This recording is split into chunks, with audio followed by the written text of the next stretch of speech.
இளைஞர் எதிர்காலத்தை, இளைஞர்களின் நேர்மையை எப்போதும் மனதில் வைத்து திட்டங்களை தீட்டி வருவதை திராவிட மாடல் ஆட்சியினுடைய தனித்தன்மை. இளைய சக்தியை ஆக்கப்பூர்வமாக பயன்படுத்திக் கொள்ளும் வகையில் வேலை வாய்ப்புகளை உருவாக்குவதில் மிக மிக கவனமாக செயல்பட்டு வருகிறோம். அதனை அடிப்படையாக கொண்ட அறிவிப்பைத்தான் இப்போது வெளியிட விரும்புகிறேன். வளமான அரசாக, அமைதியான அரசாக தமிழ்நாடு அரசு செயல்பட்டு வருகிறது. தொழில் வளம் நிறைந்த தமிழ்நாட்டை உருவாக்கிடவும், அதன் மூலம் நமது இளைஞர்கள் வேலை வாய்ப்புகளை பெற்றிடவும் பல்வேறு திட்டங்களை தீட்டி வருகிறோம். நமது மாணவ செல்வங்களுக்கு தரமான பள்ளி கல்வியையும் உயர்கல்வியையும் அளிக்கிறோம். அத்துடன் அவர்களது வேலை வாய்ப்புகளை பெருக்கிடும் வகையில் திறன் மேம்பாட்டு பயிற்சிகளும் அளிக்கப்படுகின்றன. கல்வியின் மூலமாக ஒரு அறிவுசார் பொருளாதாரத்தை நாம் உருவாக்கி வருகிறோம். இவற்றை மனதில் கொண்டு உருவாக்கப்பட்டவைதான் புதுமை பெண், தமிழ் புதல்வன், நான் முதல்வன் போன்ற திட்டங்கள் அடுத்த தேர்தலை அல்ல, அடுத்த தலைமுறையை பற்றி சிந்திக்கும் அரசுதான் நமது திராவிட மாடல் அரசு.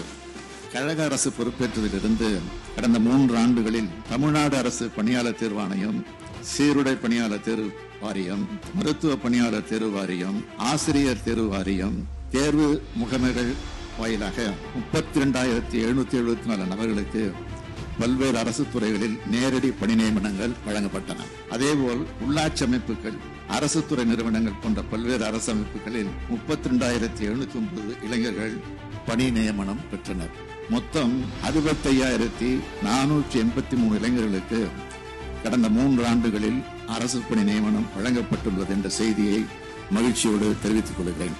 அரசு துறைகளில் மட்டுமில்லாது பெருந்தொழில் மற்றும் சிறு குறு நிறுவனங்களின் மூலமாகவும் ஏராளமான வேலைவாய்ப்புகளை உருவாக்கி தந்துள்ளோம். நமது அரசு மேற்கொண்ட பல்வேறு முன்னெடுப்புகளின் காரணமாகவும் மிக சிறப்பான முறைகளை நடத்தி முடிக்கப்பட்ட உலக முதலீட்டாளர் மாநாடு மூலம் கிடைக்கப்பெற்ற பெரும் முதலீடுகள் காரணமாகவும் லட்சக்கணக்கான வேலைவாய்ப்புகள் கடந்த 3 ஆண்டுகளில் ஏற்படுத்தப்பட்டுள்ளது.